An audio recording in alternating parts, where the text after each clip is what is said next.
Adentrémonos en el jardín cósmico de la danza del corazón estelar, al cielo del ser, donde la visión de la conciencia nos ilumina el camino.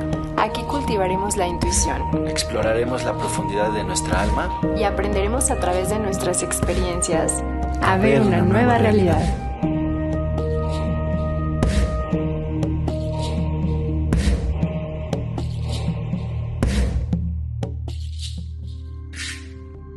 Hola, ¿qué tal amigos, amigas de Vía Cósmica? Los saluda su amigo Jorge Yowali. Estoy muy contento de estar aquí en un episodio más de este podcast. Gracias por escucharnos, gracias por sintonizarnos, gracias por seguirnos. Estamos en YouTube, en Spotify y también tenemos redes sociales en Instagram y Facebook. Y bueno, pues vamos a abrir otro capítulo, otro portal de conciencia con otro invitado. Estoy aquí con el maestro Rojo, el maestro Leonardo Estrada. Estoy muy contento de que esté con nosotros compartiéndonos su conocimiento, su camino, sus experiencias y las enseñanzas que nos puede dejar. Yo en lo personal lo admiro un montón y pues yo más que contento de llevarles esta sabiduría que él tiene a todos ustedes y gracias, muchas gracias por acompañarnos y estar con nosotros. Gracias maestro Leo por acompañarnos, gracias maestro Rojo. Muchas gracias a todos, gracias por invitarme. Sí, gracias por venir y por caminar tus pasos hasta acá y abrir este portal de conocimiento y conciencia, ¿no? Una nueva realidad. Y bueno, voy a leer un poquito de lo que tú haces porque tienes una trayectoria muy amplia, muy grande, y pues voy a resumir aquí para los amigos y amigas que nos escuchan en Vía Cósmica cómo te has desarrollado en tu existencia, ¿va? Pues bueno, Leonardo Estrada Méndez, mejor conocido como el Maestro Rojo, y pues los que ven a la cámara ya ven por qué es Maestro Rojo, igual que nos platique un poco más, pero es un referente multidisciplinario en el ámbito del desarrollo humano en México y también en el extranjero. Su labor se centra en la síntesis de conocimientos ancestrales, técnicas contemporáneas para la evolución del ser. Tiene formación académica como antropólogo, egresado de la ENA, es terapeuta psicocorporal, pionero y formador de talentos desde hace mucho tiempo, es instructor en diversas áreas y capacitador como yoga, terapia de renacimiento, astrología, masoterapia, liderazgo en instituciones. Está afiliado o tiene ahí que ver con algunas instituciones nacionales e internacionales como la IFB, International Breathwork Foundation, la CEP Conocer, la OAIU, que este me encantó porque es maestro fundador de la Orden Acuariana Ecuménica de la Iniciación Universal. Wow. El centro Om Shakti, y también tiene obra, escribe obra, tiene varios libros sobre sanación emocional, hasta filosofía espiritual, como Dios como femenino, me encantan los nombres, del peregrinaje externo al peregrinaje interior, los niños internos, la meditación de la luz, cómo llegamos aquí, gran título. Y también bajo tu guía está este grupo, este centro, esta escuela de enseñanza, Simha Nada Yoga. ¿Lo dije bien? Sí. Okay. Y es conferencista, entrenador de psíquicos, canto armónico, etcétera, etcétera. Y has estado en más de 33 países. Estaba viendo unas fotos tuyas y has estado en muchísimos lados, maestro. Gracias, maestro Rojo, por estar aquí. Y bueno, después de esta introducción, yo te conozco ya hace algunos años. Te admiro mucho. Sé de tu trabajo, sé de todo el esfuerzo, todas las ganas y pues todo lo que pones para la experiencia tanto tuya como de los demás. Y me gustaría empezar preguntándote cómo empezó tu caminar espiritual, desde dónde venía, por qué eres lo que eres, cómo fue tu llamado, en qué momento dijiste, tengo que empezar a caminar, pues quizá un poco diferente, ¿no?, a lo que se nos dicta como sociedad o como sociedad occidental en estos tiempos. Pues sin meternos a otras vidas, hablando desde aquí,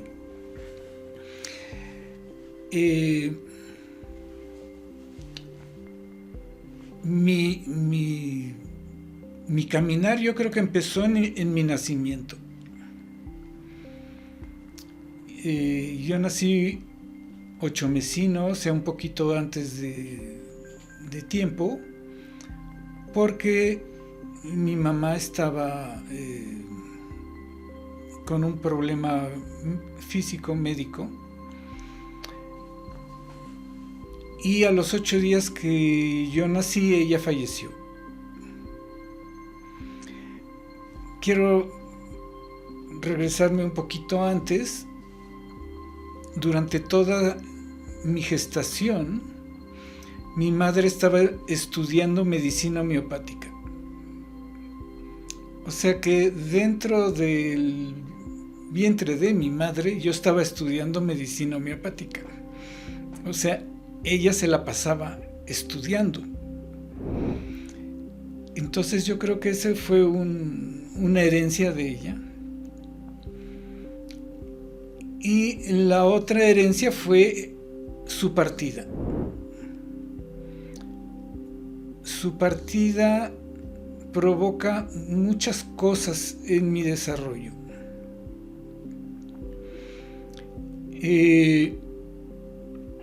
Primero, una conciencia desde muy pequeño de la muerte. Y un poco de la sanación, o sea, cómo se arregla un caso así, y si no es posible, porque además, pues mi madre fallece rodeada de médicos.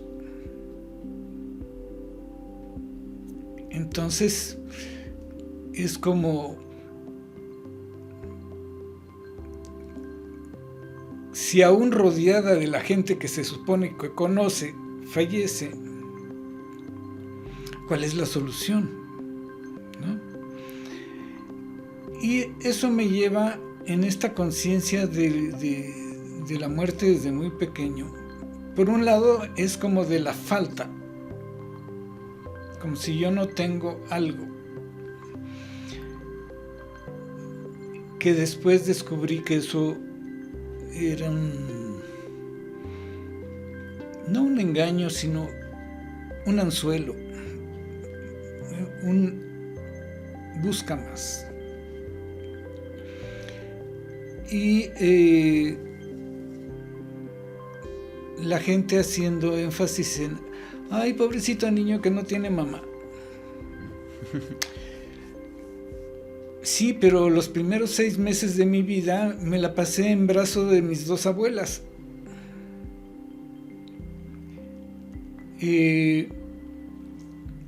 Pero sin embargo yo me pasé hasta mi adolescencia. Si ves fotos de mi adolescencia, con los ojos tristes, como de que a mí me falta algo que los demás tuvieron que yo no tuve.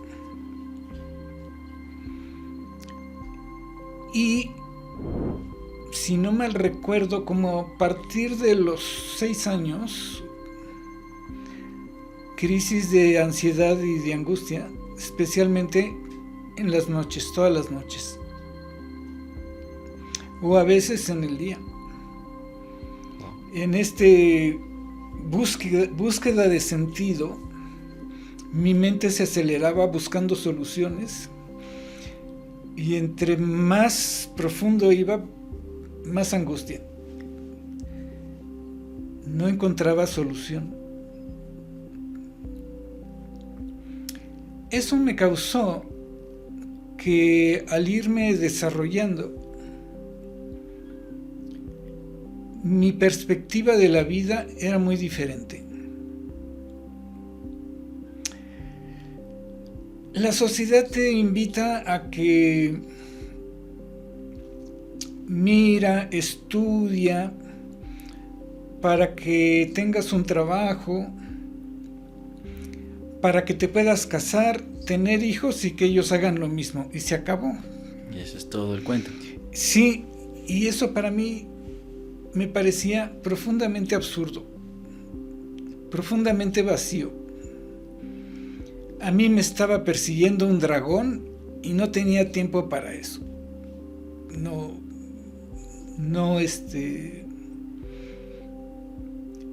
Era absurdo, no tenía sentido. Entonces yo decidí no jugar a eso, ¿no? Por eso nunca me casé, nunca tuve hijos.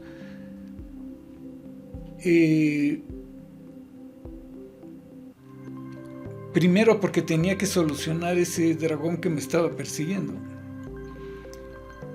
Y ya después fue porque hay mucha gente que tiene mucho éxito en reproducirse, pero faltan educadores. Y yo decidí ser un educador, ¿no?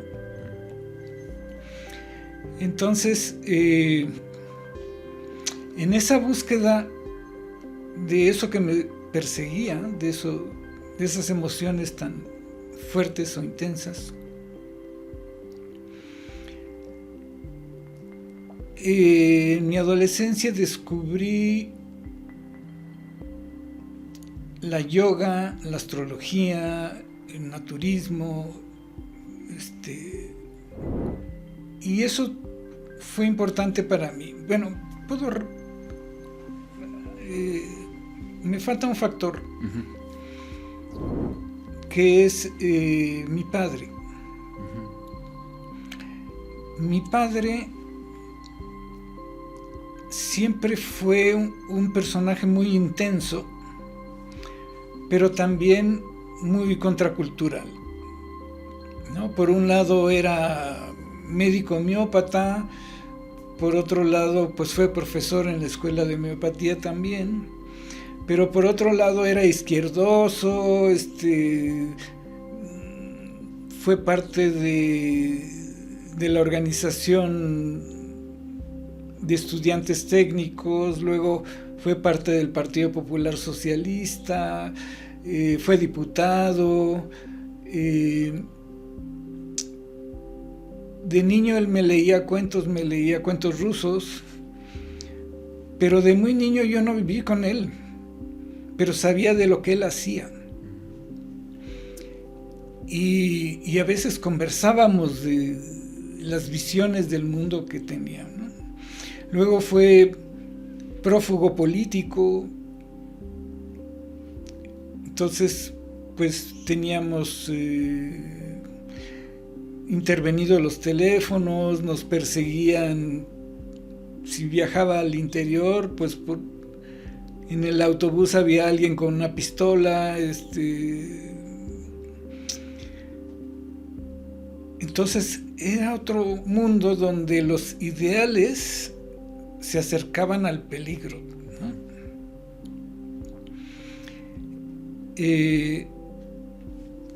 Entonces yo no siempre viví con él, más bien viví con mi abuela, diría yo, con mi abuela mexicana. Pero tenía este padre buscador, ¿no? Que después de que salió de la cárcel, sin juicio, por cierto, ¿no?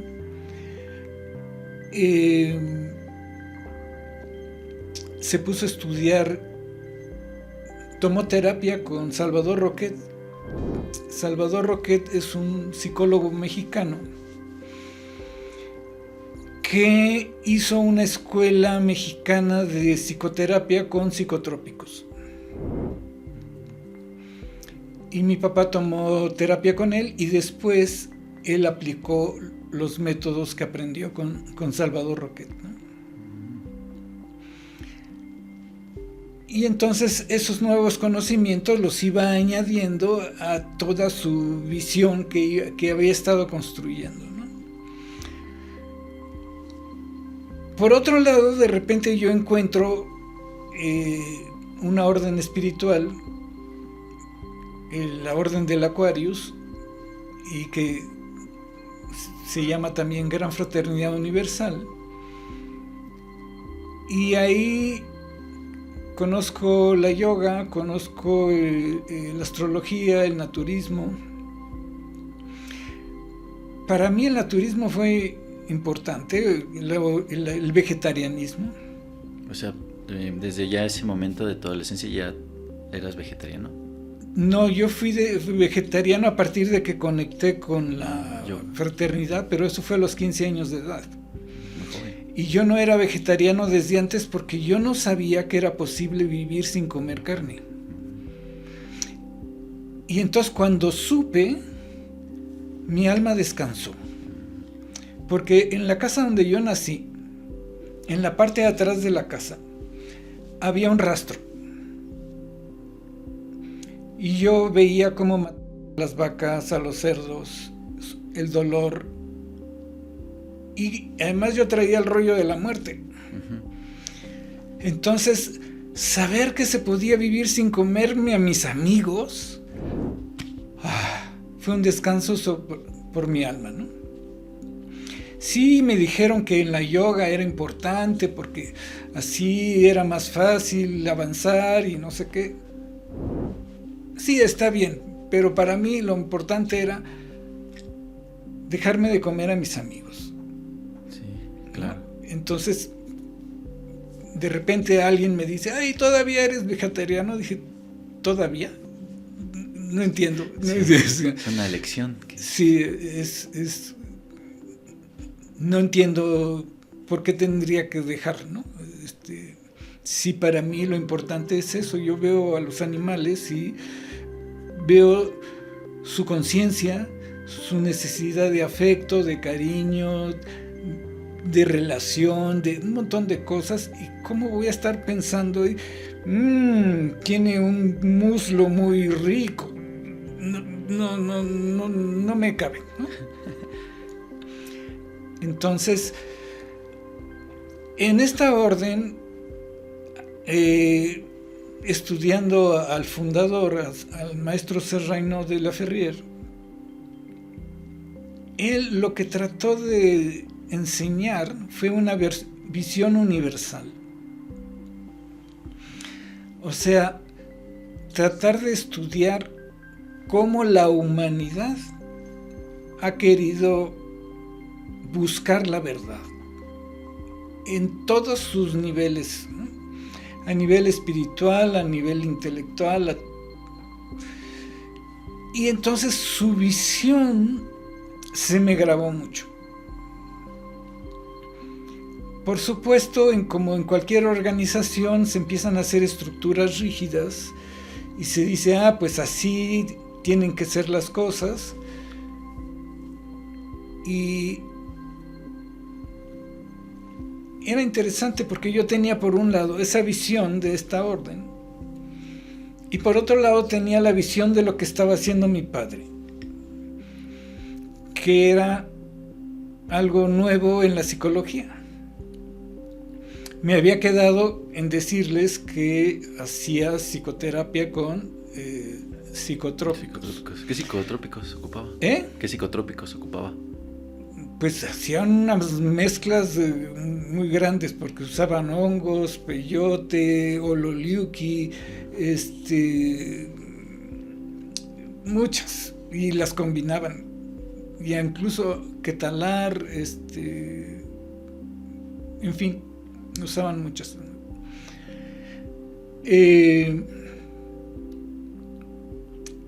Yo le ayudé en sus sesiones con psicotrópicos. Yo no quise tomar nada, pero por 1 año y medio yo le ayudé en las sesiones.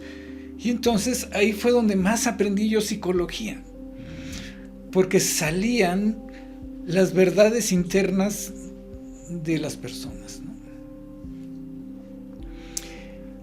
Y después de eso, mi papá conectó, digamos, como él era izquierdoso, pues se puso a estudiar, bueno, ¿quiénes eran los izquierdosos en la psicología? Y entonces descubrió al doctor Wilhelm Reich. El doctor Wilhelm Reich le regresó el cuerpo a la psicoterapia. Mientras que si tú estudias solo a Freud, te quita el cuerpo. Se queda solo en la mente. Se queda solo en la mente. Sí, o sea, el paciente no debe ni siquiera ver al terapeuta, menos darse la mano o un abrazo o una cosa así. Esos son parte de los traumas de Freud que metió a la psicoterapia, ¿no? Le quitó toda esa capacidad de poder tocar. Y en cambio, Wilhelm Reich se empezó a dar cuenta que cuando interrelacionaba con sus pacientes, de repente el cuerpo de los pacientes decía cosas que su palabra no decía. Entonces él empezó a trabajar con posturas corporales, con masajes, con muchas otras cosas que la normalidad de la psicología no hacía. Entonces mi papá empezó a buscar a los terapeutas neorreichianos, porque ya no le tocó conocer a Reich, y entonces empezó a incorporar estas formas de psicoterapia y a nutrirlas. Entonces era curioso porque yo tenía dos mundos o más. Un mundo que busca la universalidad, etcétera, pero que tenía formas a veces rígidas, y un mundo de la psicología, pero de una visión muy original. Entonces, yo siempre estaba comparando cómo a unos les faltaba algo y a otros les faltaba otra cosa. Además de eso, yo decidí estudiar antropología. Estudié antropología con especialidad en lingüística. Y la antropología te da otra visión que es una visión muy universal. Y es muy interesante porque te ayuda a no fanatizarte a nada. Porque te das cuenta que para estos la neta es así, y para estos así, y para estos así. A estos les gusta tal cosa, pero a estos eso que a ellos les gusta lo ven feo. Y entonces empiezas a tener una perspectiva diferente. Entonces yo empezaba a agarrar cosas de la orden espiritual, de la antropología y de las cosas que hacía mi padre, y júntalas. Y crear un método de eso. Y de eso ir creando una visión del mundo y un caminar. Wow. Sí, sí. O sea, formarte, hacer un rompecabezas. Exacto. Con todo lo que tienes. Con todo eso. Y tú muy joven. Ajá. Entonces era como ir tomando de cada escuela, de cada cosa. Y aún así no era suficiente. Para ti no a mí me seguía persiguiendo el dragón. Ese dragón no te dejaba. No.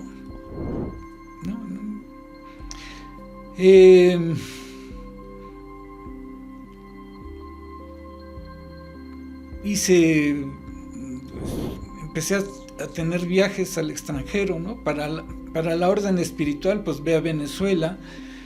Para recuperar parte de mi familia, pues ve a Colombia, porque mi madre era colombiana. También guiado por la búsqueda espiritual, pues vete a Perú, en la misma orden, y terminé guiando un ashram en Perú. Pero en el camino fui encontrando maestros, otros maestros, ¿no? Estaban los de la orden acuariana, de la orden del Aquarius, que tuve de 3 maestros que había ahí, había 2 más cercanos. Y otros maestros que me fui encontrando en el camino, y que de repente, a través de cosas que yo experimenté, mi papá se reconectó a la espiritualidad también, y él encontró otros maestros también. Entonces, por ejemplo, en ese viaje a Perú conocí a la maestra Johanna Moravian-Ekim, una noruega psíquica, maestra de maestros, que era fenomenal en su visión. O sea, te veía y hasta decía, a mí me decía, no, tú estás delgadito porque tienes problemas para expandirte. ¿Ah, sí? O sea, en tu conciencia tienes esa limitación, tienes miedo de expandir. Estaba muy despierta. Pero así de repente decían, maestra, estoy buscando a fulanito, está por el río. Y allá estaba. Ella, con una conversación de 3 horas, redirigió mi vida. O sea, terminé con diarrea con todo lo que me dijo. O sea, fue demasiado. Justamente al final de otra terapia que ella había dado, le dije, maestra, me dio diarrea. Dice, sí, se fue mucha información. Y ya le dijo, es posible que te tomes una leche tibia con miel o un jugo de fruta, no sé qué, y con eso se te quita. Y efectivamente, con eso se me quitó.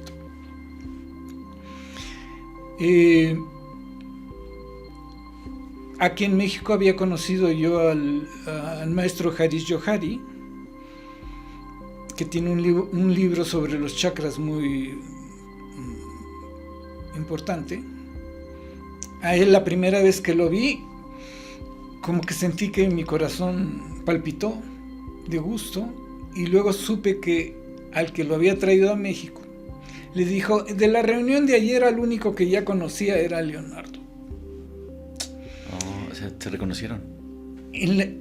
Con la maestra Johanna, la primera vez que la vi fue en un mercado público, como un tianguis aquí en México.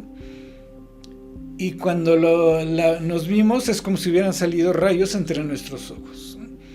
Y también dijo, sí, ya nos conocemos. Entonces, estos encuentros fueron importantes. Otro encuentro importante fue el maestro Swami Muktananda. En su búsqueda de la espiritualidad y todo esto, encontró a Swami Muktananda en San Francisco, en Oakland, y experimentó las cosas que decía este maestro. Este maestro te ponía a meditar y de repente te tocaba y sentías como rayos de luz que corrían tu cuerpo, ¿no? Y luego tenías experiencias. Entonces mi papá experimentó eso y me dijo, no, pues ojalá tú lo conozcas, no sé qué. Y también en una ocasión fui a Miami a conocerlo y experimenté su poder sanador, ¿no? Pero lo curioso de todo esto es que esas experiencias no me hicieron buscar convertirme a alguno de estos maestros, porque en estas búsquedas, en estos viajes, en uno de los viajes una amiga me regaló un librito que se llama La Madre Cósmica de Paramahamsa Yogananda. Y entonces cuando lo leo, parte de mi drama interior se cayó. Con el libro de La Madre Cósmica de Yogananda. Sí, porque ahí fue como mi primer despertar a darle otro sentido a lo que me pasaba, ¿no? Dije, es que la Madre Divina siempre está junto a mí, pero siempre cambia de forma. Eso fue lo que me llegó. ¿Por qué? Porque yo digo, ay, falleció mi mamá. Sí, pero luego te quedaste en manos de 2 abuelas 6 meses. O sea, no con una, con 2, ¿no? Y luego pues me quedo con mi abuela mexicana, que fue mi madre de crianza, pero luego mi papá se casó varias veces y tuve otras figuras femeninas. Y entonces me di cuenta, caray, sí es cierto. Y entonces, en mi viaje de regreso de ese viaje desde Perú, el primer viaje, porque lo que les había relatado antes fue el segundo, el viaje se volvió mágico, porque empecé a darme cuenta de su presencia. de la Madre Divina. De la Madre Divina en múltiples y diferentes formas.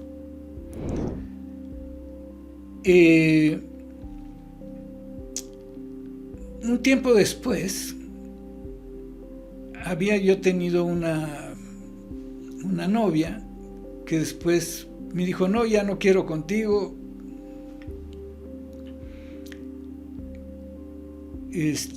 Nos habíamos conocido en el ambiente de la antropología, ¿no? Aunque ella era pedagoga. Y después de ese rompimiento, un día quedamos en ir al cine y fuimos a ver una película que en inglés se llamaba La flauta silenciosa. Y al salir estábamos aquí en Plaza Universidad y nos metimos al Vips a cenar algo. Y entonces yo le empecé a platicar a mi amiga cosas que me había movido la película en relación a ella. Y salió el tema de la Madre Divina. Y entonces le dije lo que yo tenía idea hasta ese momento. Es que la Madre Divina siempre está junto a mí, pero siempre cambia de forma. Y cuando lo verbalicé, apareció un pensamiento dentro. ¿Y por qué siempre cambia de forma? Lo verbalicé y me contestó: para que siempre me busques a mí y no me confundas con ninguna forma. Y en ese momento explotó en luz dentro de mí. Me tetanicé. Se hicieron así mis dedos y mis labios. Yo le daba gracias a mi amiga y mi amiga estaba asustada. No, yo no tengo que ver. Le digo, mira, es que no eres tú, pero gracias a que tú estás aquí, yo tengo esta experiencia. Estaba medio asustada y no sé qué. Le digo, mira, le agarré la mano y se la puse aquí en mi panza y empezó a sentir energía. Mejor se fue al baño a echarse agüita. ¡Wow! ¡Qué gran experiencia esa! Yo había pedido una ensalada y pues no podía comerla, tenía los dedos así. O sea, quedaste un buen rato así. Sí. Ella me dio en la boca y yo podía sentir la cantidad de energía que tenía cada verdura, y la que ya estaba medio pasada y las que estaban bien frescas, ¿no? ¡Ah, qué increíble! Eso fue antes de conocer, por ejemplo, al maestro Muktananda. La experiencia con la Madre Divina. Entonces, para que siempre me busques a mí y no me confundas con ninguna forma. Entonces yo llego con Muktananda y siento ese chorro de energía, pues es la Madre Divina que tomó la forma de Muktananda, ¿no? No tengo el impulso de decir, pues ahora este es mi maestro. No, pues sigo con la coherencia de mi búsqueda. Ya. Entonces todos estos encuentros dieron algo. Conocí a Adnan Sarhan, un sufí de Bagdad,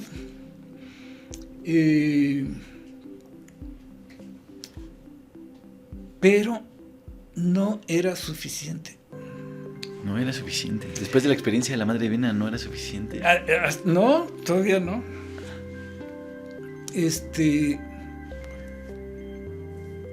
Cuando conocí a la maestra Johanna, ella me planteó de que yo venía de otras civilizaciones, los leones le llamaba, de la Ursa Minor, de la Osa Menor, que son seres, ella decía, amorosos y que les gustaba mucho viajar por el espacio. Pero según ella, en la nave que yo venía se estrelló en los Himalayas. Y entonces ella me recomendaba ir a los Himalayas porque ahí había energías mías que yo tenía que recuperar. Entonces, la primera vez que fui a India, yo no fui a buscar a nadie, me fui a buscar a mí mismo. y le di la vuelta a la India, pero por supuesto que me fui a meter también en algunos pueblos de los Himalayas indios, ¿no? Y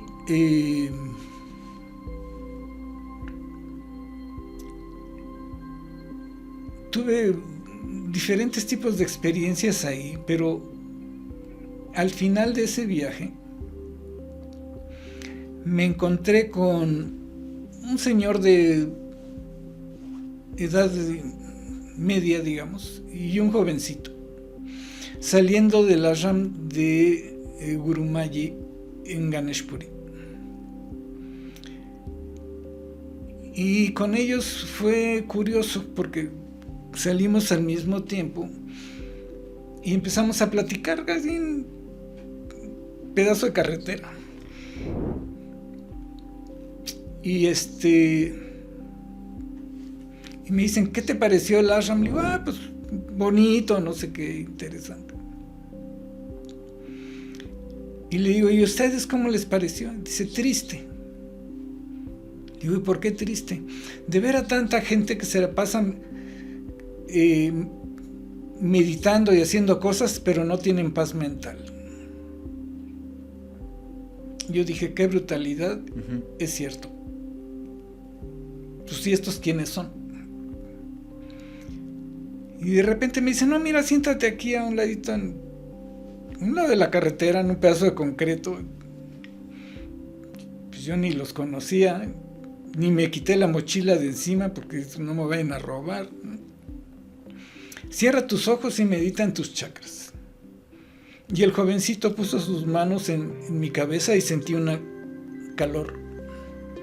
Dije, estos no son cualquiera. Y ya nos fuimos a la terminal de autobuses y ellos me invitaban a ir al ashram de su maestro. Pero ya se me acababa la visa y ya no quedé en regresar. Pero aún así en esa plática me movieron el tapete.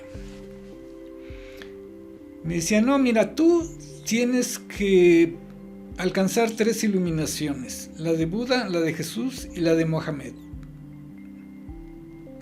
El que se me hizo más raro fue el de Mohamed. Las 3 principales religiones monoteístas. No, budismo no es monoteísta. Bueno, sí, claro.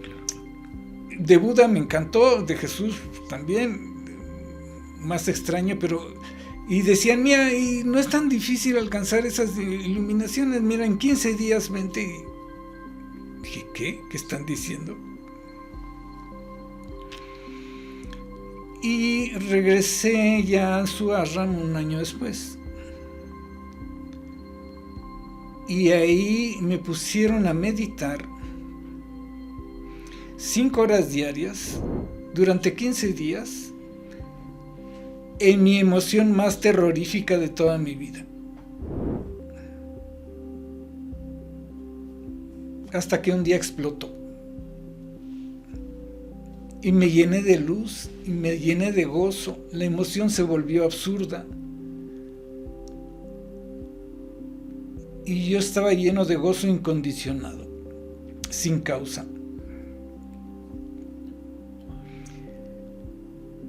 Y eso es fue como un resumen Luego regresé otra vez con ellos, pero ya las experiencias no fueron tan intensas. Y me volvió a pasar lo mismo. El maestro de ahí me decía que si yo quería representarlos en México. Y yo les dije que no. Que yo podría organizarles algo para que vinieran a presentar su visión del mundo, pero que yo no podía representarlos porque ellos decían ciertas cosas con las que yo nada más no. Decían, there is only one God, solo hay un Dios. That God is Bhagavan, es su maestro. Su maestro era... Digo, no, es que no han entendido. Yo soy antropólogo y conozco la historia. No puedes meter a toda la humanidad en una sola imagen. Y yo no trabajo para eso. Yo trabajo para que cada quien encuentre la forma de su deidad. No puedo hacer eso. Pero sí puedo ayudarlos a expandirse, ¿no? Pero yo no los puedo representar. Todos no quisieron. Una pregunta, maestro. En esa experiencia que tuviste de iluminación donde explotó tu emoción y dijiste que era absurda. Bueno, es muy curioso porque a los 3 días yo ya no sentía esa emoción. Ya se fue, se disolvió totalmente. Pero me decían, no, intenta, síguele otra vez, aunque te sientas aburrido. Y fue en ese proceso que estalló y explotó. ¿Y ahí pudiste encontrar lo que buscabas? Sí, una de las cosas que entendí es que ese tipo de búsqueda no se soluciona con entelequias, no se soluciona con la palabra. La naturaleza de la mente es producir dudas. Entonces, cualquier entendimiento puramente mental, tu mente encontrará dudas y te volverá a meter en la angustia. Entonces había que ir más lejos. Había que enfrentar la emoción. Y entendí que para solucionar esas emociones hay que trabajar con emociones hasta que se disuelva. Que cuando se empiezan a disolver esas emociones internas, se abren los canales y empieza a fluir mucho más luz dentro de ti. Y cuando crece mucho esa luz, no puedes sentir cosas negativas. No hay angustia, solo hay gozo, solo hay dicha. ¿No? O sea, las emociones se sanan, como tú dices, con emociones. Con emociones, sí. A veces las entelequias sirven cuando el origen de las emociones es una entelequia. Muchas veces las personas han experimentado algo que todo mundo les dice que eso es malo. Y entonces se la pasan toda su vida sintiéndose angustiados por eso malo que experimentaron. Que si les das otra información y les dices, mira, eso no es malo, es otra experiencia humana, así, así, así. ¿No? En ese sentido, la información ayuda a bajarle a conflictos internos que surgen de la información. Y son muy comunes, incluso es muy común en las medicinas, en la psicoterapia, donde, uy, no, eso que te hicieron es horrible.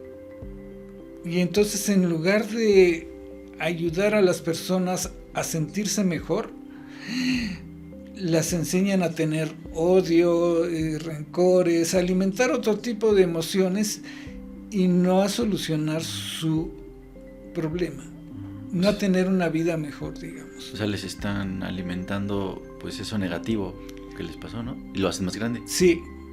Y otra cosa que me pasó ahí en el ashram, aparte de esa explosión que tuve, que por cierto fui yo solo.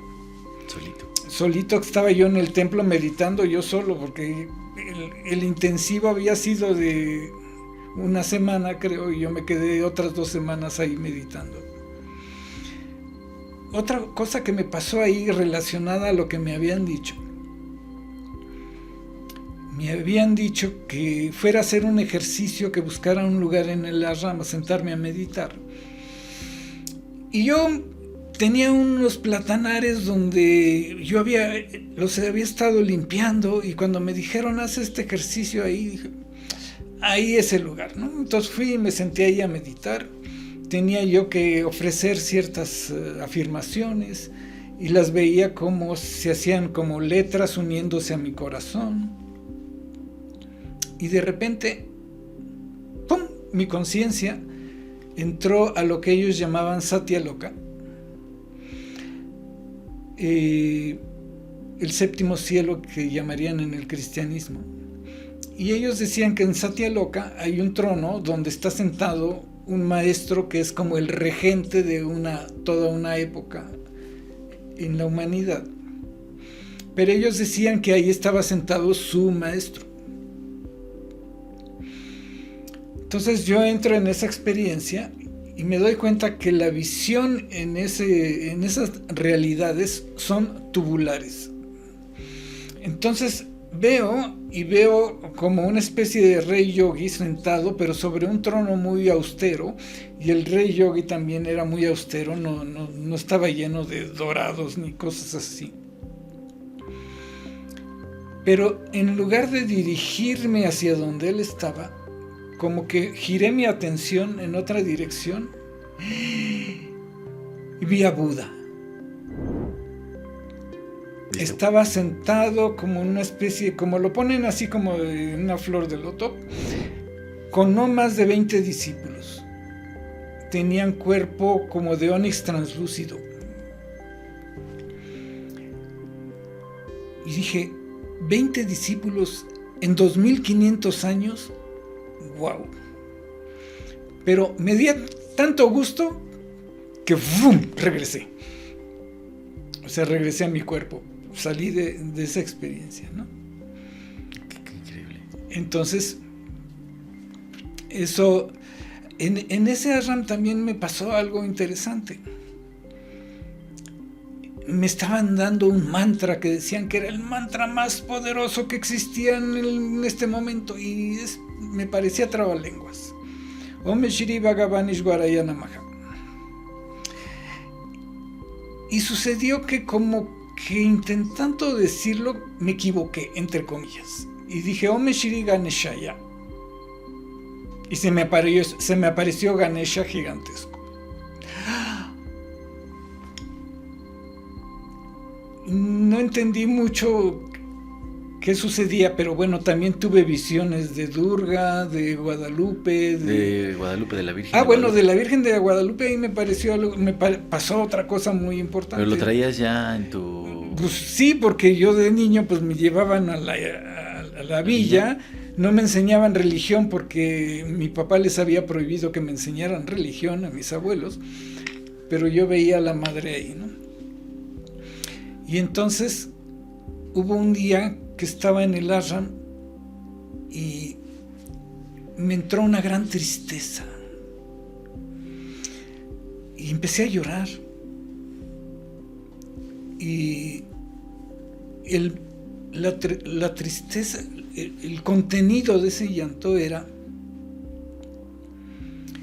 madre, hay tanto que hacer, pero yo soy tan chiquito, no puedo solo, necesito ayuda.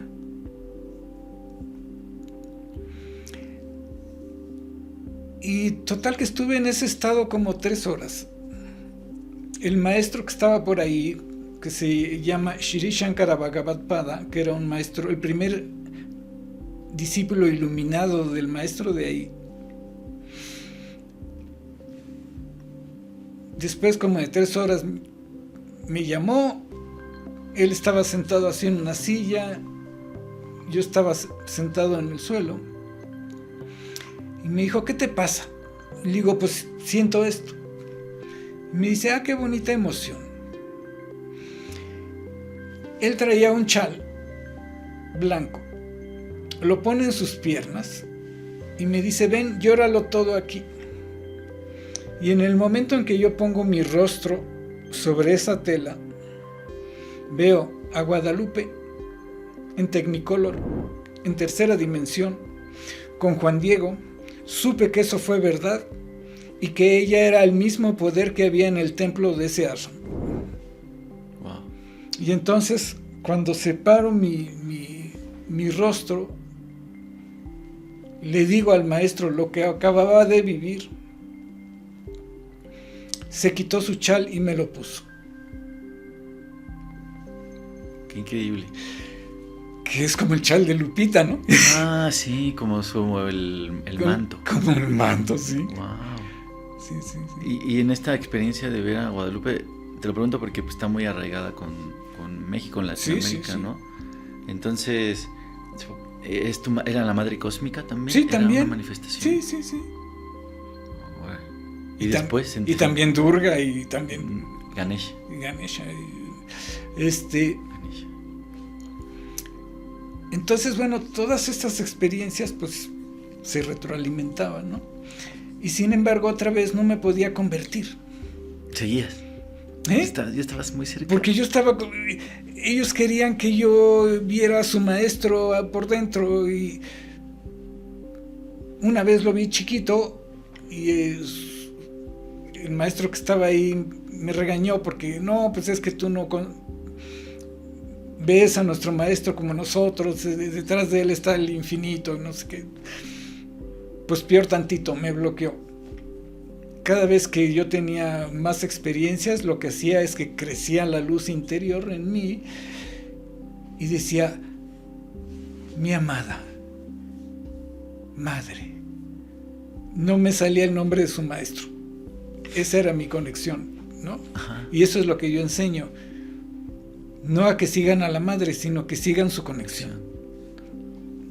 No puedo imponer. Cada quien tiene su conexión, ¿no? ¿Y estas experiencias en India, te quedaste ahí un poco más? No, estuve en esa ocasión un mes y luego en el primer viaje estuve 6 meses viajando, ¿no?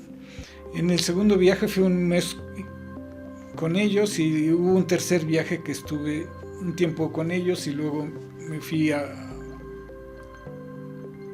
encontrar a otros lugares santos de India, ¿no? Más maestros.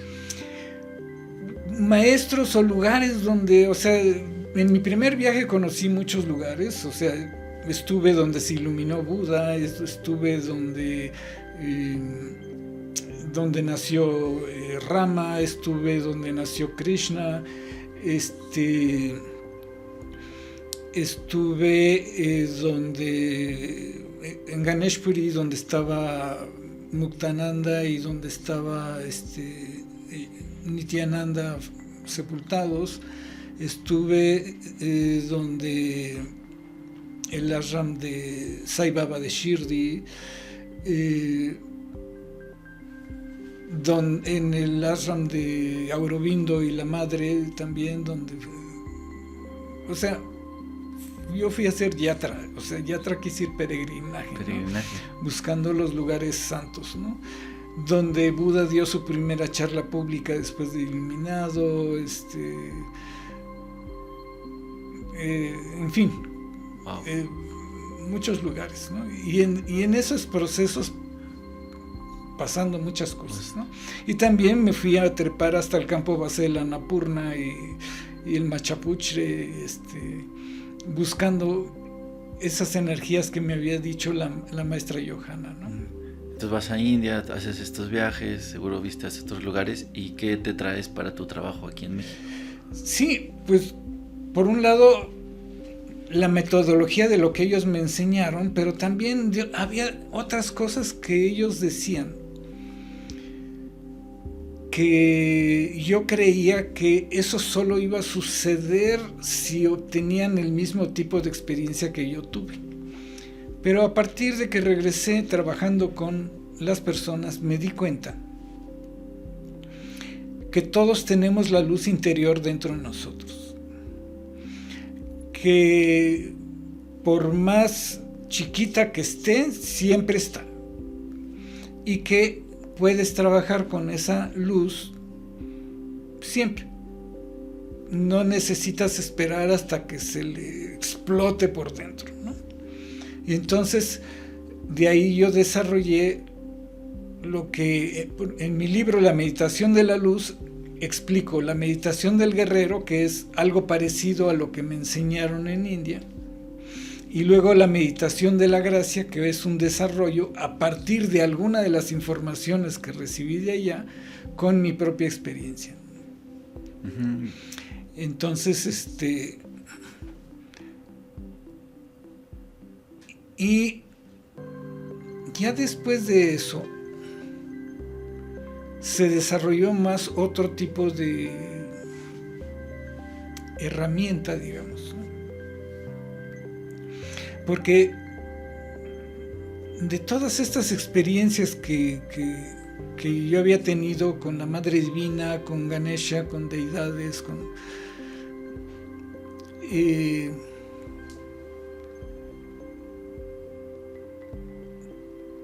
fui desarrollando esta conciencia de las capacidades psíquicas de los seres humanos, ¿no? Todos tenemos capacidades. Todos tenemos más capacidades que las que nos enseña la cultura. Okay. Pero nuestra cultura las bloquea. ¿Porque sí le conviene? ¿Porque sí estamos Porque la programados? cultura te dice que eso está mal, o que no es cierto, o que es una enfermedad, o que es pura fantasía. Todos los niños te dicen, ay, es que ahí hay una cosa. No hay nada. Ay, es que mi hijo es muy imaginativo. Ay, es que esta hija platica consigo misma nada más, ¿no? Ajá, se inventa Y en cosas. realidad esos niños y niñas están viendo seres. Amigos imaginarios. No son imaginarios. Bueno, les dicen. No son imaginarios. O sea, están viendo seres. Se están comunicando con entidades reales. Pero nuestra cultura les enseña que no son reales. Entonces, en la medida que crecen, para ser aceptados, aprendes a bloquear esas experiencias. ¿Qué tanto poder tiene uno que lo bloquea? Es como si estuvieras en una sociedad de ciegos, donde para ser aceptados te tapara los ojos, ¿no? Y entonces mucha gente tiene con frecuencia experiencias psíquicas, pero como no hay quien te diga qué hacer o cómo hacerle, los bloqueas. Uh-huh. Sí, exacto. ¿No? Personas que te dicen, es que yo puedo hacer esto, pero me da miedo y mejor lo bloqueo. Sí, pues mejor no. O algo que sucede mucho con las facultades psíquicas es que cuando se te abre la percepción astral, digamos, cuando ves frecuencias que no son normales o comunes,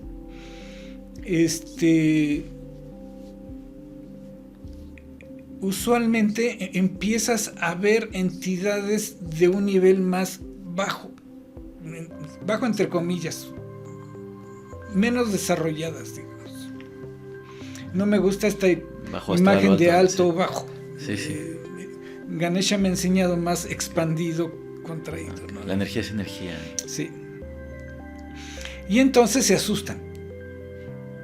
No quiero ver eso, no sé qué, o luego me hablan y me dicen estas cosas, y luego en psicología le llaman esquizofrenia, ¿no? Porque es que oye voces, ¿no? Pues oye voces, esquizofrenia, ¿no? Es que en realidad a lo mejor oye voces, ¿no? Y entonces en el transcurso de mi andar, pues algunos clientes míos han sido psíquicas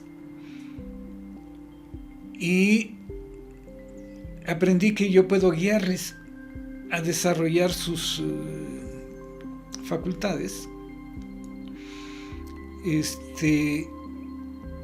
de tal manera que las puedan usar de una manera segura y productiva, que no se asusten, que al contrario, lo único que tienes que hacer es aprender a conectarte con entidades de conciencia mucho más expandida. Y aprender como que cada quien tiene su forma, ¿no? Entonces es curioso porque yo no tengo mucho la cualidad vidente, o sea, no es que yo veo entidades, pero sí me puedo comunicar, pero soy más inseguro en ese terreno.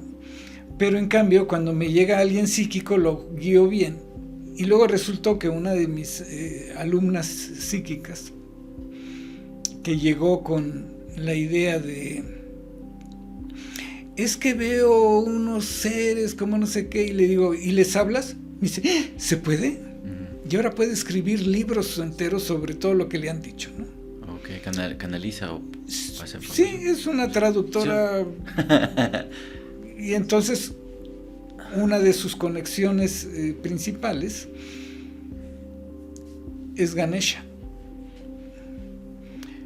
Y entonces Ganesha, un día, entonces Ganesha empezó a trabajar más con ella, pero un día le dice, sí, pero dile a él también. O sea, a mí. A ti. Y entonces ya me involucraron en el asunto y entonces ya no éramos 2, ya éramos 3. Y lo que fue interesante con Ganesha es que, por un lado, Ganesha es muy facilote. Es como un niñote. Se va con todos. Juguetón.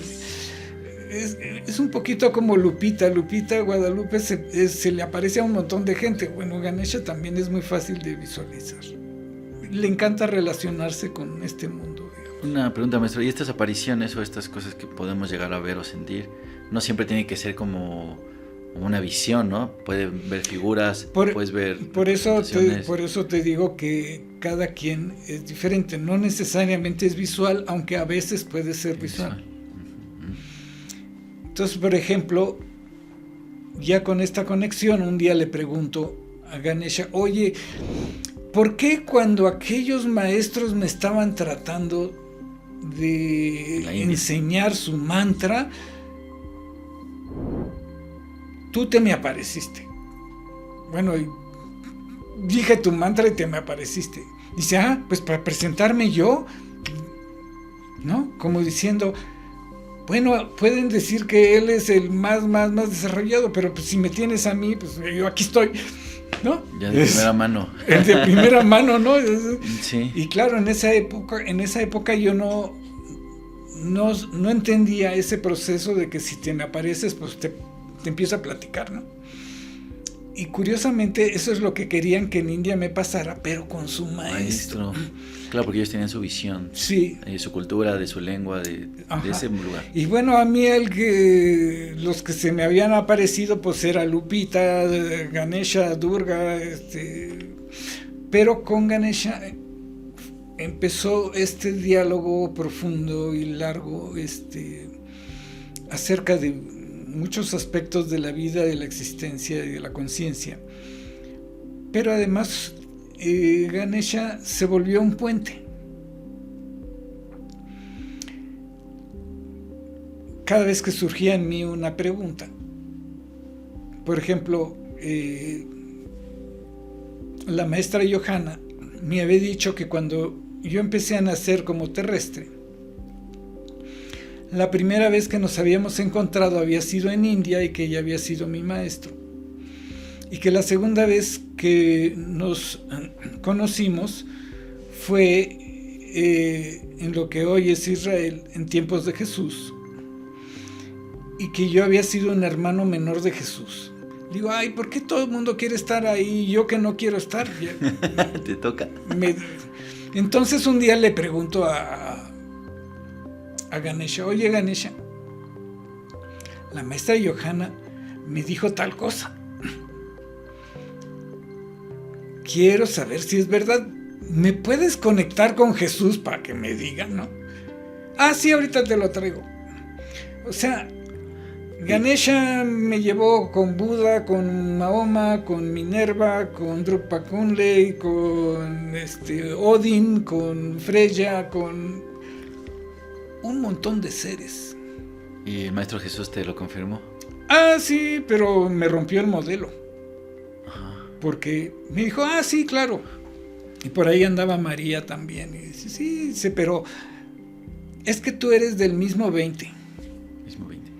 Y yo después le pregunté, oye, ¿pero qué quiere decir eso del mismo 20? Del mismo grupo, dice. Llegamos a sembrar la vida en la tierra hace millones de años. venimos de un planeta viejo que ya no ofrecía más posibilidades de desarrollo. Y aquí seguimos comprometidos con la humanidad porque todavía tiene muchas posibilidades. O sea, los maestros y las deidades y la divinidad, ¿aquí está? Sí. Y entonces, lo que pasó hace 2000 años, de repente, se hizo chiquito. Sí, un guiño en la existencia. Y eso luego me acordé, con otra amiga psíquica había conectado yo una vez con el maestro Kutumi y con el maestro El Moria de la dirección espiritual del mundo, y porque me habían dicho que ellos estaban cerca de mí. Yo había averiguado sobre ellos, y luego me dijeron, sí, lo que pasa es que hubo una vida en la que tú y el maestro Kutumi fueron sacerdotes de la naturaleza. Dije, ay, con razón me buscan tanto, me gustan los bosques, ¿no? Y eso me encantó, ¿no?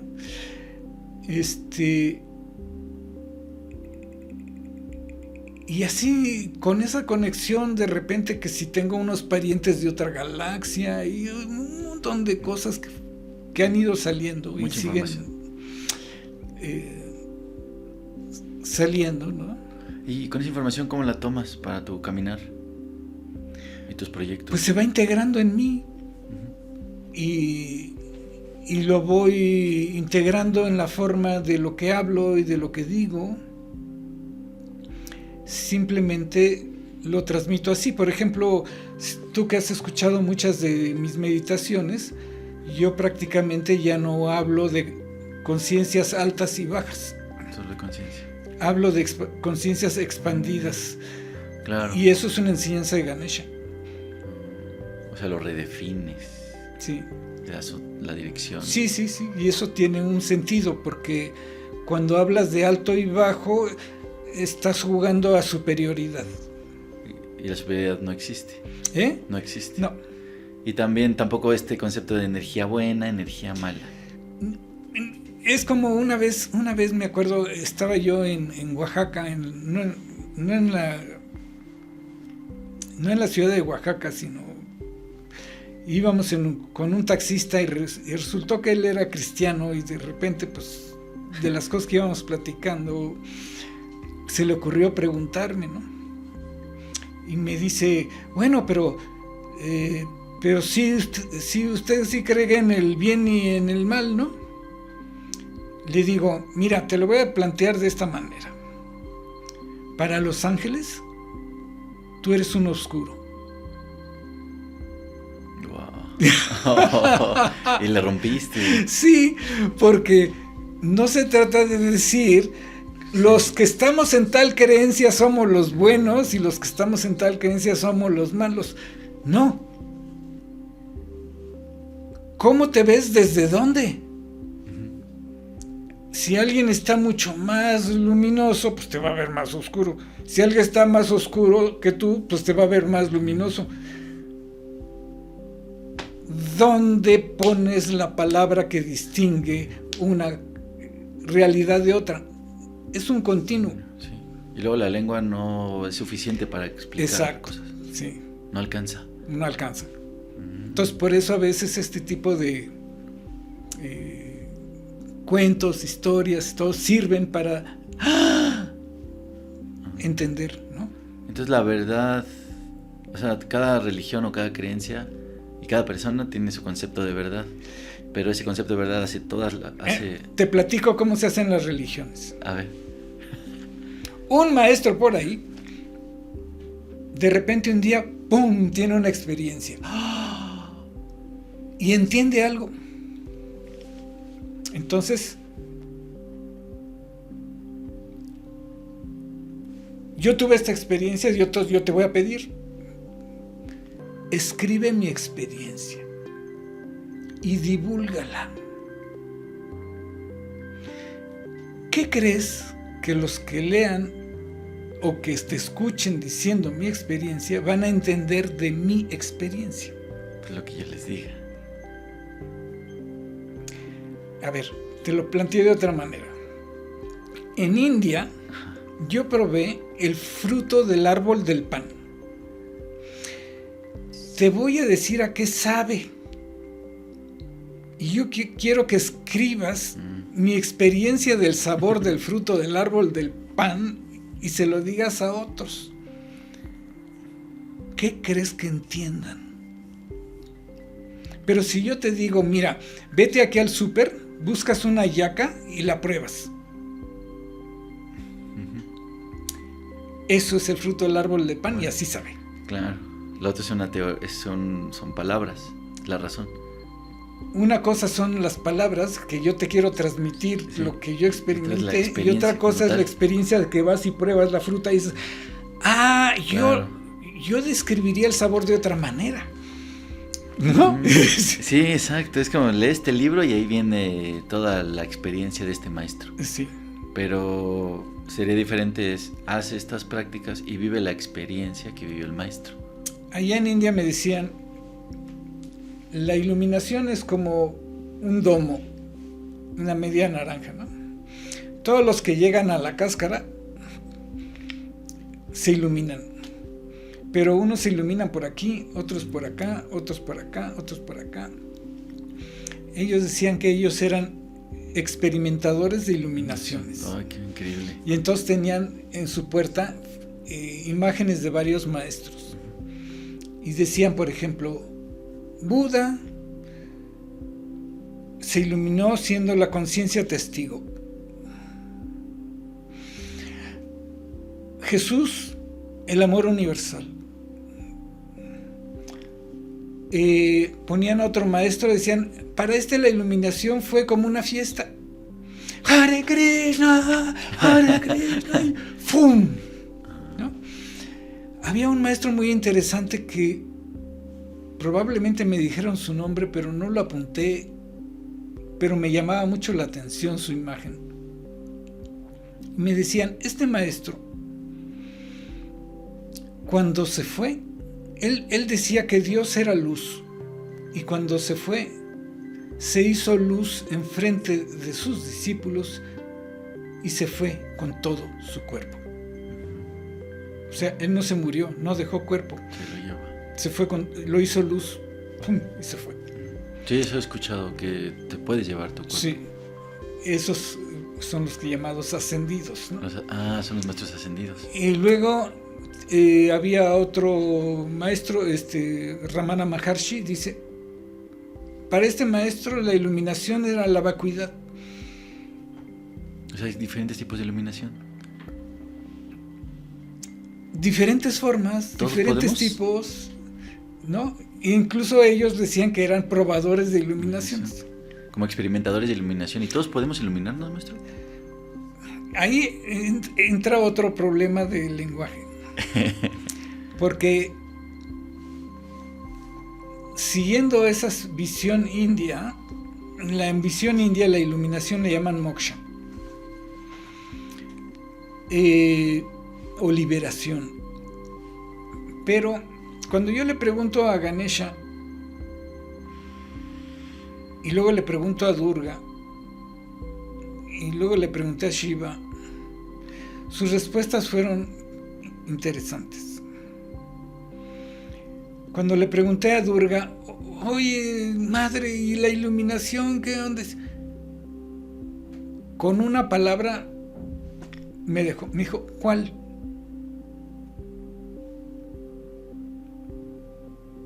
¿De qué estás hablando? ¿De cuál de ellas me hablas? ¿No?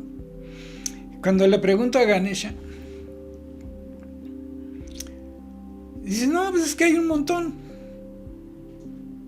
Dice, tú tienes como 27 iluminaciones. Algo así me dijo, ¿no? Digo, bueno, ¿cómo se obtiene la que sigue, pues? ¿No? La próxima.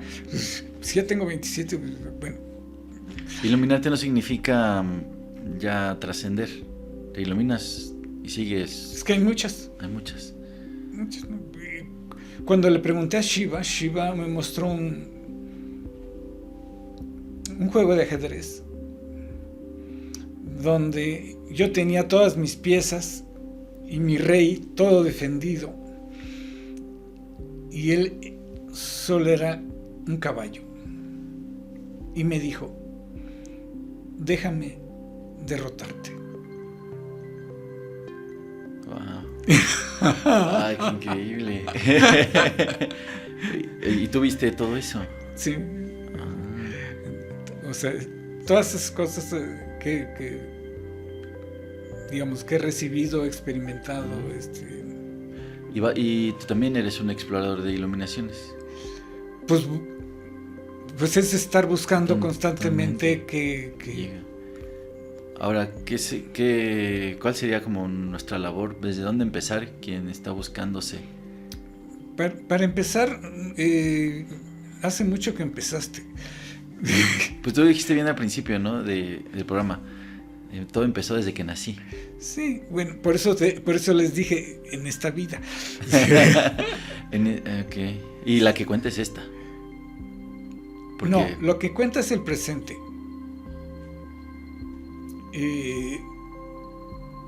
En el presente están todas. Estás viviéndote en tus vidas. Sí, no hay una frontera clara entre tus otras vidas y esta. O sea, como que todo corre en paralelo. De hecho, de las cosas primeras que me dijo Ganesha fue: busca tu pasado, porque tu pasado será tu porvenir. Busca tu pasado, porque tu pasado será tu porvenir. ¿Y tú cómo lo interpretas?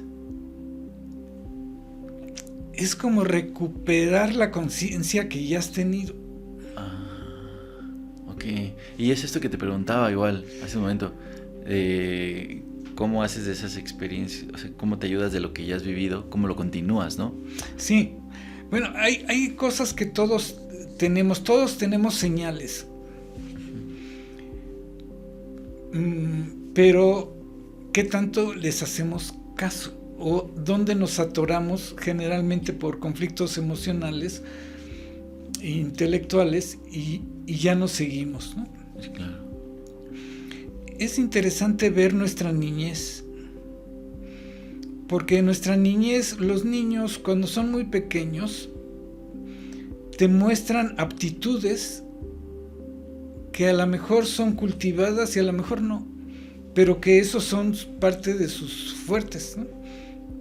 Entonces hay niños que les encanta la matemática, otros que les gusta bailar, otros que les gusta pintar, otros que les gusta ayudar, otros que...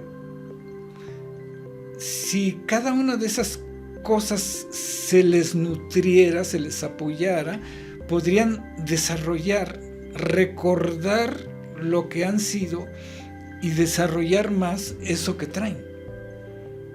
Claro. ¿No? Sí. A veces tu desarrollo empieza por tus peores pesadillas, ¿no? Uh-huh. Mi ejemplo, ¿no? Sí. Mi dragón que me andaba persiguiendo y eso me hizo avanzar. Sí, o tantas experiencias de que una ruptura o algo, una pérdida fuerte, un accidente. Exacto. Perdí todo, ¿no? Pero a partir de eso empecé a encontrar, a descubrir. Sí, ¿no? Como dices, es que Dios siempre tiene un plan para mí. Ajá. Sí, sí. Es una manera de decirlo. Pero es eso que decías. Sí. ¿Y hacia dónde tú crees que va la humanidad? ¿Hacia dónde vamos? ¿O no? ¿O solo estamos experimentándonos? Bueno, estamos experimentándonos en la búsqueda de la expansión de nuestra conciencia como humanidad. Esa es la chamba, expandir la conciencia. Sí, pero tenemos que tener en cuenta que es un proceso colectivo y que la humanidad está en lo colectivo atrapada en discursos y emociones. Y que en esos discursos y emociones chocan y se friccionan con otros discursos y otras emociones, ¿no? Y todo se vuelve una ilusión. Todo es una ilusión. Sí. De que algo es superior, de que soy diferente, de que estoy separado. por ejemplo, en antropología llamamos que existe el etnocentrismo, ¿no? Cada etnia se siente el centro y todos los demás son los que son fuchis, ¿no? Entonces, por ejemplo, los griegos llamaban a todos los que no eran griegos bárbaros, ¿no? Aquí en México los europeos, los castellanos, porque aquí no llegaron los españoles, no existía España. Sí, todavía no existía. Los castellanos se basaron para la conquista del territorio de lo que hoy llamamos México, que tampoco existía en esa época, porque eran un montón de reinos separados, ¿no? Sí, sí. Se basaron en cómo los pueblos nahuatlacos nombraban a los otros pueblos. Entonces muchos de los nombres que tenemos de los pueblos indígenas son despectivos náhuatl. Claro, ¿no? Para imponerse. Sí, entonces, por ejemplo, los popolocas. En realidad están los popolocas y los popolucas. Ese es un problema entre el español y el náhuatl, porque el náhuatl tiene solo 4 vocales. Entonces, popoloca y popoluca significa lo mismo. Pero no es... Xuchitl o xochitl es lo mismo. Para ellos es una sola vocal y para el hablante español son 2. Y quiere decir los tartamudos. Y no quiere decir que el idioma popoloca o el idioma popoluca, que son 2 idiomas totalmente diferentes, sean de tartamudos. Sí. Simplemente los mexicas los calificaban así como un despectivo. Ellos igual poniéndose en un etnocentrismo. Ese es el etnocentrismo. Y el etnocentrismo es universal. Y todas las... Bueno, ha estado presente en muchos lados, ¿no? Su origen divino. Está en todos lados. Si tú te vas con un maracame actual de los huicholes, no te lo dicen, pero entre ellos nos consideran inferiores porque no tenemos la visión del mundo que ellos tienen, que han logrado a través del peyote. Entonces, y se empieza esto a esparcir. Es como una parte del ser humano. Ajá. Es algo del ser humano. Sí, es algo del ser humano. Y nos estamos perfeccionando todo el tiempo. Y además, en tu educación te enseñaron que estos son mejores que estos, ¿no? Sí. Que los que son de esta manera o tienen la piel de este color o son mejores o son peores, ¿no? O son más inteligentes o menos, o son ladrones, o son puros calificativos que no corresponden a la realidad. Que son razas diferentes, que son, ¿no? Son el desconocido, lo que no soy yo, lo diferente, los que piensan diferente, pero a veces ni eso. Por ejemplo, aquí en México y en España también ha habido un movimiento anti.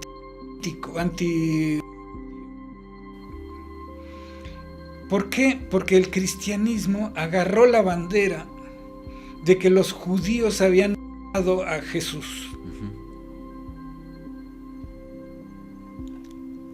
Jesús era judío.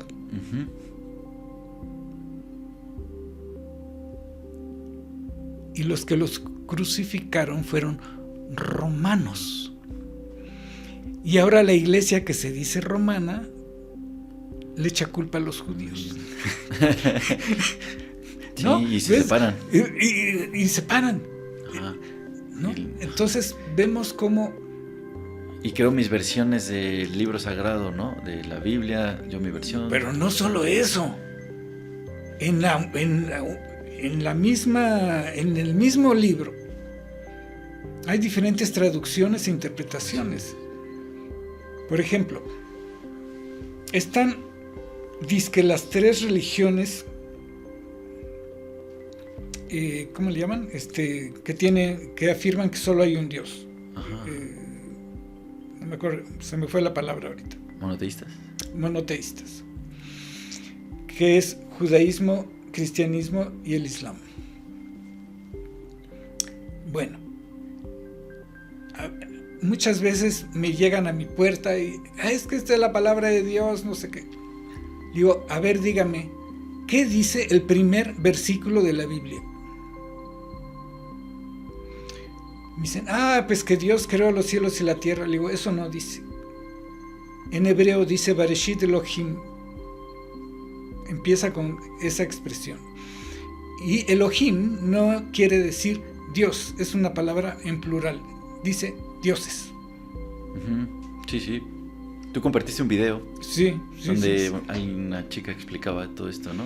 Muchas. En todos lados dice Elohim. Dice dioses. Entonces,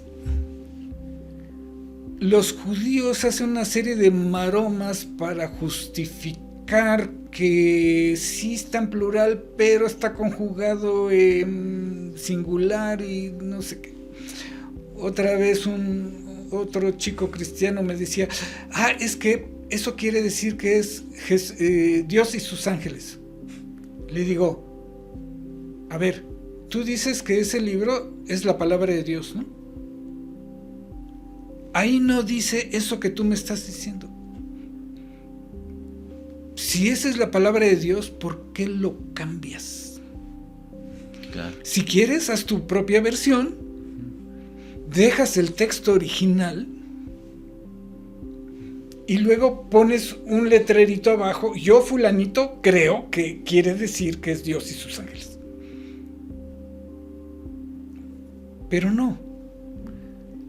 Está la interpretación de la interpretación. Y es lo que nos decías, ¿no? Esta es la experiencia de los maestros. Sí. Entonces yo ya encuentro un maestro y ahí me quedo. Pero te estás perdiendo de todos los otros maestros, ¿no? No está mal si siguiendo a un maestro te da experiencia espiritual. Está mal quedarte si ya no estás teniendo expansión de conciencia. Sí, solo porque no quieres sentir que estás rechazándolo o traicionando, sí, ¿no? Sí. Y más bien, generalmente, los verdaderos maestros te van a decir, sí, pues ve y experimenta. ¿Cómo vas a saber quién soy yo si no has probado a otros? Claro, como no me creas, ve, duda. Ve, experimenta, busca y ve qué recibes de cada quien, ¿no? Okay. Y habrá cosas que sean significativas y otras que digas, no, pues esto no. O esta parte sí, esta no. Sí. Como cuando estuve con esos maestros iluminados en India. No dije, todo sí. No, pues esta parte es maravillosa, pero ¿por qué escogieron este modelo tan chiquito? Claro. No va a resultar desde mi punto de vista, ¿no? Sí. Entonces, no tienes que adoptar todo, pero sí puedes aprovechar de todos. Y por ejemplo, bueno, igual, como para ir cerrando ideas de todo lo que nos has contado, pues, pues quedan un montón de preguntas ahí. Pero me gustaría que nos, como humanidad o como personas, ¿cómo podemos hacerle para tener nuestras propias experiencias, para experimentarnos y para tratar de ser las mejores versiones de nosotros mismos y vivir una vida pues plena y feliz desde la versión que nosotros? ¿Cuál sería un consejo? Es que son varios enfoques de lo que me estás diciendo, porque una cosa es cómo tener una vida feliz y otra cosa es cómo hacia dónde caminarle cuando estamos hacia en la dónde búsqueda. Caminar. Uno es sigue las señales de tu vida, ¿no? O sea, esto que te decía, hay niños que les gusta hacer rompecabezas, otros que les gusta hacer camioncitos y otros que les gustaba cantar y otros bailar y otros pintar. Sigue por ese camino. no apagues ninguna duda. No, pues. Crea de las dudas un camino de búsqueda, ¿no? Aprende a ser tolerante con todas las otras formas, pero no te apresures a convertirte. Aprende de ellas y ve si te gusta, pues ingrésalas a tu vida. Otro.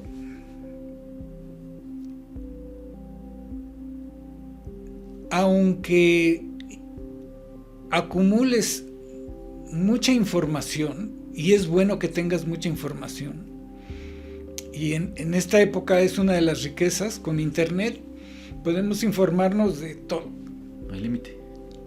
Estudia con una ilimitación gigantesca. Pero no le creas a ninguna información que contradiga tu experiencia interior. O no te conformes con la teoría. Busca la experiencia. Ninguna teoría te va a llenar más que tu experiencia personal. Tu búsqueda se volverá verdad.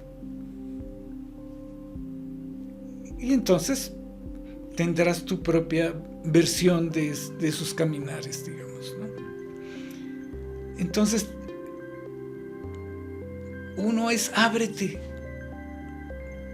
a estudiar. Si realmente tienes un impulso espiritual fuerte, ábrete a estudiar múltiples formas de lo que la humanidad ha hecho para llegar a la experiencia espiritual. Esto lo hicieron así, estos decían de esta forma, estos decían de esta forma.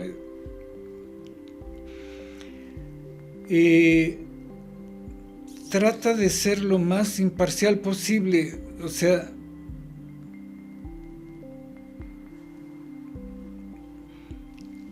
comprende cómo históricamente se dio eso.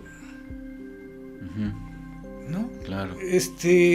Si tú ves la espiritualidad esquimal, no te van a hablar de vegetarianismo. No, porque no se lo pueden permitir. Porque no hay plantas. ¿No?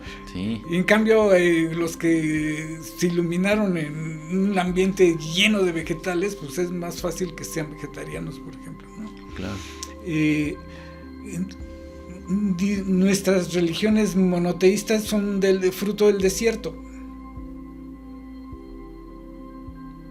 En cambio, otras de otras zonas son de la selva, de las montañas heladas, y eso da algo que está de acuerdo a las circunstancias, que no es universal, ¿no? Entonces, por ejemplo, mientras que en donde hay mucha vegetación te dicen sé vegetariano, los del desierto te dicen haz ayunos. Sí, porque la comida escasea. Claro. Digo, no puedes tener tanta variedad, no es solo come vegetales. ¿Cómo le hago si aquí no tengo más que unos chivitos, ¿no? Pero sí quiere decir haz ayuno cada cierto tiempo para que te purifiques, para que te limpies, ¿no?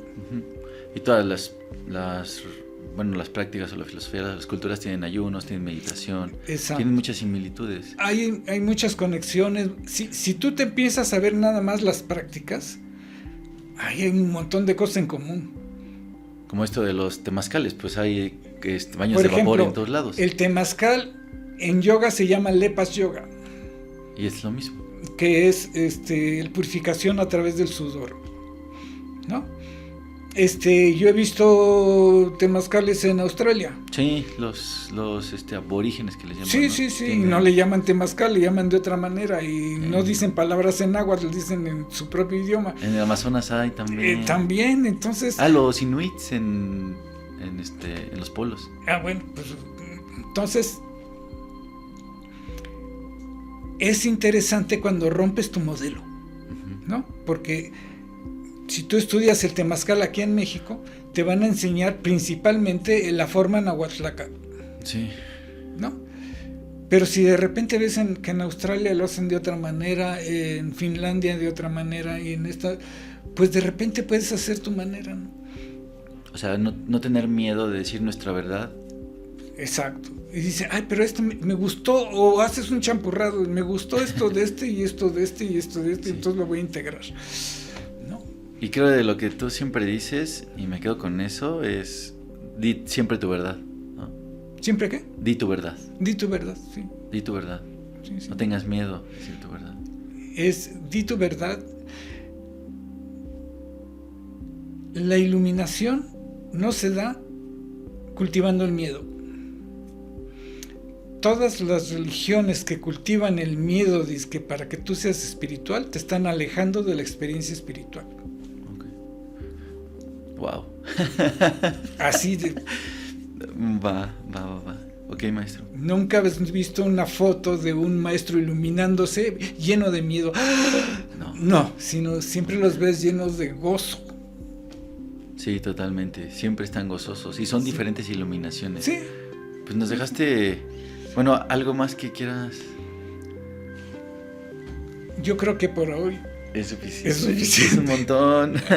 Sí, igual me surgieron un montón de preguntas y se me hizo muy Apúntalas y luego las conversamos. Y las seguimos conversando, ¿no? Pues muchas gracias, maestro Rojo. En serio, nos dejaste pues muchas frases, muchas cosas para reflexionar, para pensar y para seguir caminando con confianza y perdiendo los miedos. Y si hay miedo, pues intentarlo. Hay que enfrentarlo. Es la única forma de domar nuestros dragones. El dragón quizá iba a estar. No hay que domarlos. No hay que domarlos. Hay que disolverlos. Hay que disolverlos. O en el proceso de disolverlos se transforman en otra cosa. Disolver nuestros dragones. Sí. Okay. O sea, de repente, en lugar de tener algo que te persigue, tú te vuelves el dragón volando a las alturas. Ay, qué increíble.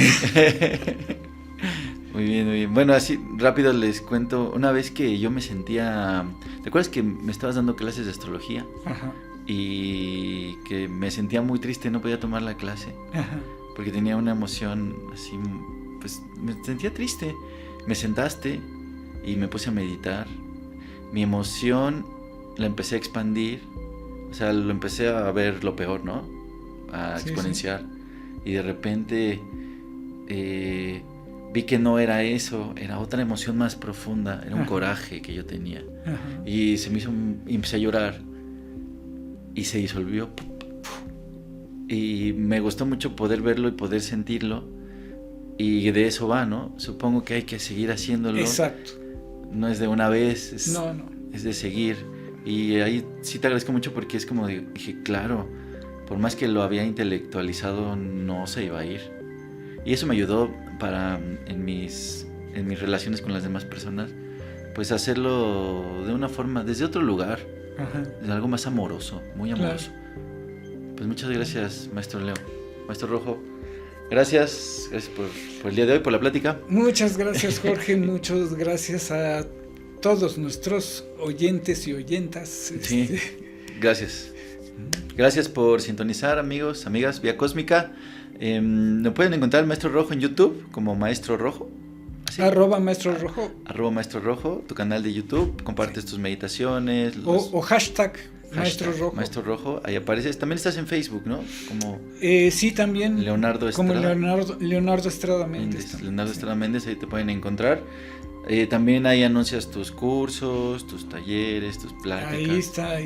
Y te pueden también contactar, mandar mensaje directo. ¿Alguna terapia, una sesión? Por WhatsApp al 55 33 90 58 95. ¿Me puedes repetir? 55 33 90 58 95.